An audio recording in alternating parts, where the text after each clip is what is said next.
मोहनथाळ करण्यासाठी इथे मी बेसन पीठ घेतलंय। आपलं जी वाटी असते, तुम्ही कुठली एक वाटीचं प्रमाण घेऊ शकता, त्या वाटीने मोजून घ्यायचं। तर हे 2 वाट्या बेसन पीठ आहे। त्याच्यासाठी मी इथे 1 वाटी तूप घेतलंय, त्यातलं 3 चमचे तूप आता आपण ह्यामध्ये घालणार आहोत, या बेसनामध्ये। 1 2 आणि उरलेलं ते तूप जे आहे ते आपल्याला बेसन भाजताना घालायचंय। आता ह्याच तुपाबरोबर आपल्याला 3 चमचे मोजून दूध ह्यामध्ये घालायचंय।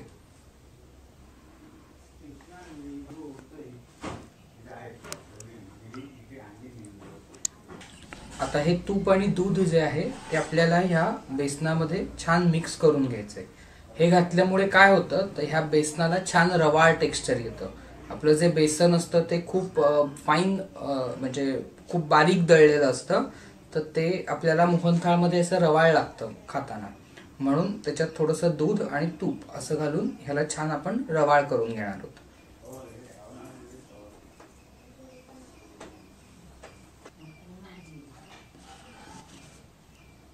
आपलं हे जे बेसन आहे त्यामध्ये तूप आणि दूध छान मिक्स झालंय, हे खूप रवाळ झालंय। आता ते चाळून घ्यायचंय आपल्याला। तर त्याच्यासाठी आपल्याला ही जी आपली पुरण चाळायची चाळणी असते ती वापरायची आहे। बारीक आपण जे पीठ चाळतो त्या चाळणीवरती हे पीठ आपल्याला चाळायचं नाहीये। तर त्याच्यासाठी मी ते मोठा बाउल घेतलाय आणि वरती ही चाळण ठेवली। आता ह्यातलं थोडं थोडं बेसन आपण ह्याच्यामध्ये घालूया आणि ह्याच्या गुठळ्या ज्या आहेत त्याही मोडल्या जातील आणि हे छान रवाळ चाळलं जाईल। तर आपण हे चाळून घेऊया।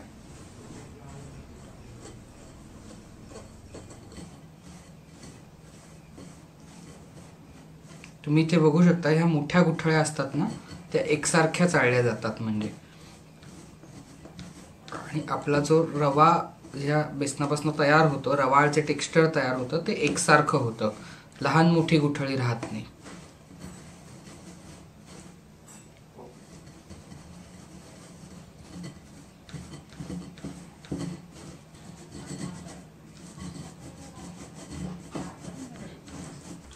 आपलं जे बेसन होतं ते छान रवाळ करून घेतलंय आता आपण। आता मी इथे पॅन तापायला ठेवलाय आणि जे राहिलेलं 1 वाटी तूप जे होतं त्यातलं आपण 3 चमचे काढून घेतलं। बाकीचं ते तूप आहे ते मी ह्या पॅन मध्ये घालून घेतो।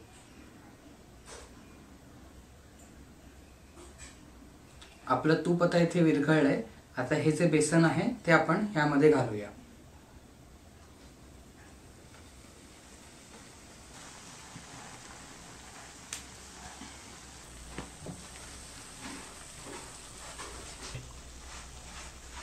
आता मंद आचेवरती आपल्याला, एकदम मंद नाही, मीडियम हीटवर ह्याला छान आपण बेसनाच्या लाडवाला कसं बेसन भाजतो तसं भाजून घेणार आहोत।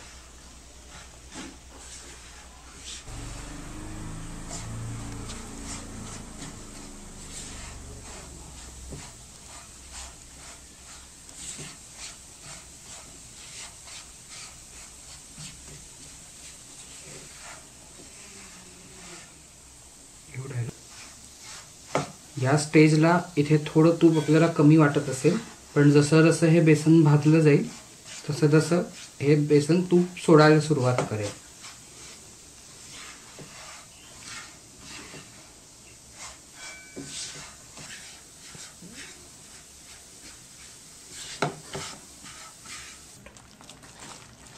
तुम्ही इथे बघू शकता, आपलं हे जे बेसन आहे त्याचा हलकासा रंग बदलायला सुरुवात झाली। अजून याला छान रंग आलेला नाहीये, पण ह्या स्टेजला आता आपण ह्यामध्ये घालणार आहोत दूध। हे जे 1 वाटी दूध आपण वगळलं होतं त्यातलं 3 चमचे आपण मगाशी वापरलं, बाकीचं दूध आता आपण थोडं थोडं करून ह्यामध्ये घालणार आहोत। आता मी यातलं अर्ध दूध ह्यामध्ये घालणार आहे। एकदा ढवळून घेऊया।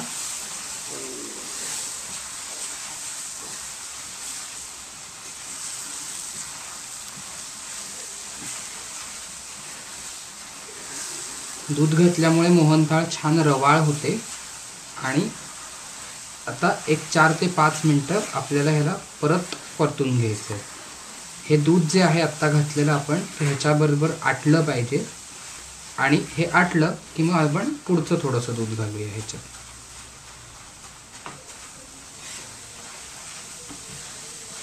तुम्ही बघू शकता छान रवाळ होतंय हे।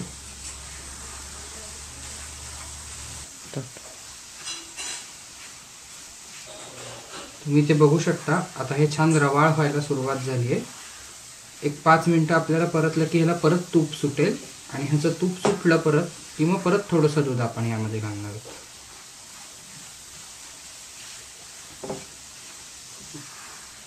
हे सगळं करत असताना आपल्याला गॅस मिडियमच ठेवायचा आहे, मोठा अजिबात करायचा नाही आहे.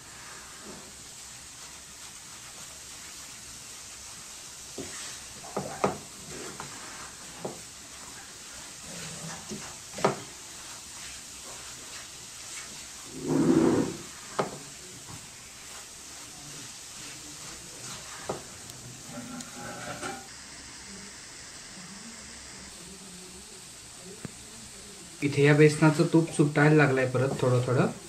आता हे जे राहिलेलं दूध होतं ते पण आपण यामध्ये घालून टाकूया. परत एकदा आपण ढवळून घेऊया याला.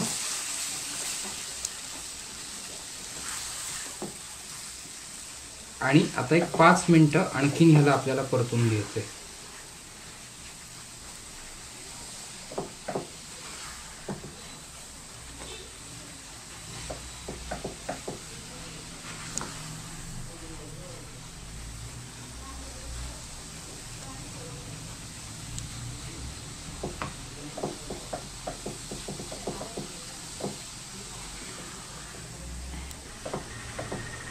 हे तुम्ही बघू शकता आपलं बेसन आता छान भाजलं गेलंय. त्यातलं जे दूध होतं तेही आता आटलंय छान आणि हे छान मिक्स झालंय. आता कडेकडेने थोडं थोडं तूप याला सुटायला लागलंय. आता मी गॅस बंद करणार आहे आणि हे आपण थोडंसं थंड करून घेणार आहोत. जोवर हे थंड होतंय तोवर आपण साखरेचा पाक करून घेऊया. साखरेचा पाक करण्यासाठी इथे मी 1 वाटी साखर घेतली आहे. जेवढं बेसन होतं त्याच्या निम्मी साखर आहे. 2 वाट्या आपण बेसन घेतलं होतं, 1 वाटी साखर घेतली. आणि ह्या साखरेमध्ये मी आता घालणार आहे पाणी. जेवढी साखर आहे त्याच्या निम्म पाणी आपल्याला घालायचं आहे. आपण 1 वाटी साखर घेतली, अर्धी वाटी पाणी यामध्ये घालायचं.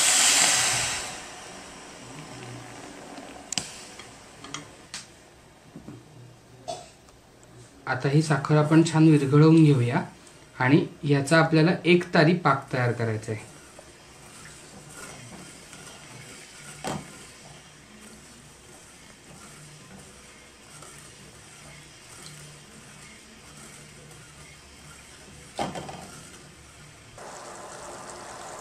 तुम्ही ते बघू शकता आपल्या पाकाला आता छान उकळी आली आहे. ह्याला आता छान शिजवून घ्यायचं आहे. हे मस्त 1 तारी पाक करून घ्यायचा आहे आपल्याला ह्याचा. हा जो चमचा आहे ह्याच्यावरनं जो शेवटचा ड्रॉप पडतो त्याला तार आली पाहिजे.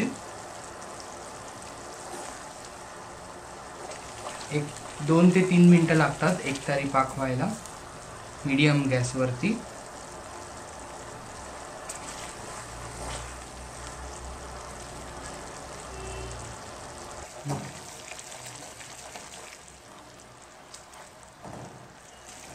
इथे 2 ते 3 मिनिटं झाली आहेत. पाक छान उकळलाय. आता आपण तो झालाय का चेक करूया. याचा जो शेवटचा थेंब आहे ह्याला तार आली पाहिजे छान.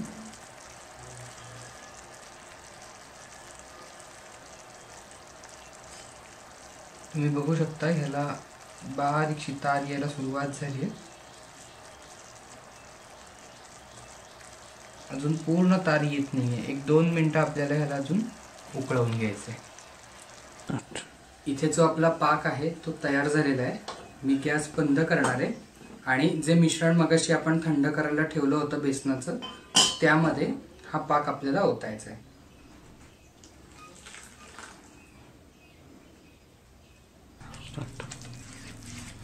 इथे आपण हा पाक आता ह्यामध्ये चांगला मिक्स करून घेणार आहोत.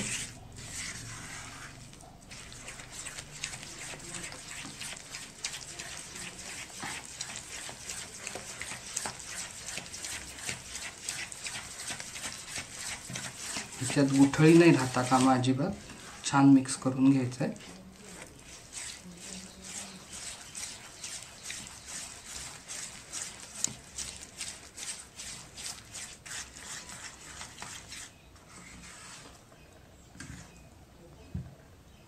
हे छान मिक्स झालंय. ह्याचा आता गोळा व्हायला लागलाय, तुम्ही बघू शकता. ह्याचा अर्थ आपलं जे पाकाचं प्रमाण आहे ते परफेक्ट आहे. पाक आपला परफेक्ट झालाय आणि ह्याला जे तूप आपण घातलं होतं ते तूप आता सुटायला लागलंय.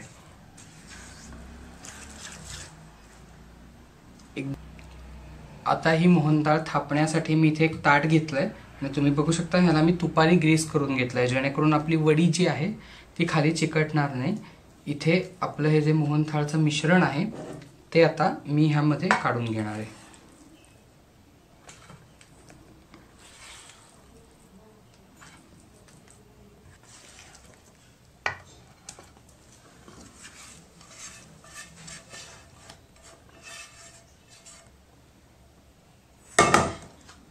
आता छान एकसारखं आपण ह्याला थापून घेऊया. तुम्हाला किती जाड करायचे पातळ करायचे त्यावरती तुम्ही करू शकता.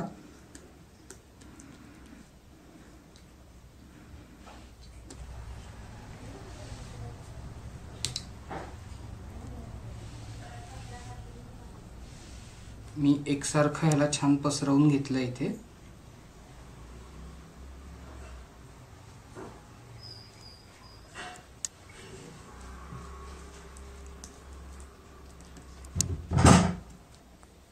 आता मी थोडेसे ड्रायफ्रुट्स घालणार आहे ह्याच्यावरती. तुम्हाला जे आवडत असतील ते तुम्ही घालू शकता.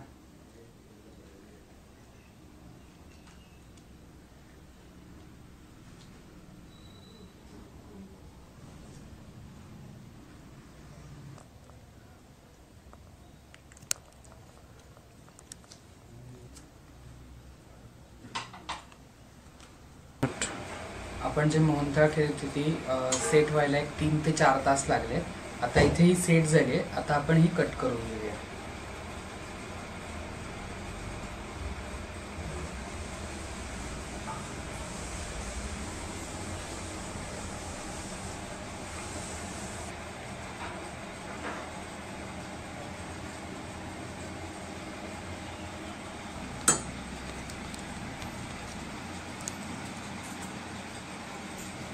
तुम्ही ते बघू शकता आपली जी मोहनथाळ आहे ती खूप छान सुटली आहे ताटातनं.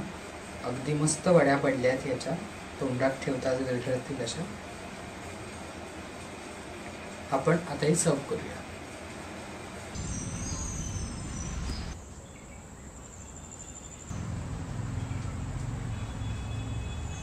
मंडळी, आजची ही मोहनथाळ तुम्हाला कशी वाटली हे नक्की मला कमेंटमध्ये कळवा. त्याचबरोबर अशा आणखीन कुठल्या नवनवीन रेसिपीज तुमच्याकडे असतील ज्या माझ्याकडनं तुम्हाला बघायला आवडतील त्याही मला कमेंट सेक्शनमध्ये सांगायला विसरू नका. आणि सगळ्यात महत्त्वाचं म्हणजे भरपूर लाईक करा, शेअर करा आणि सबस्क्राईब करायला विसरू नका. धन्यवाद.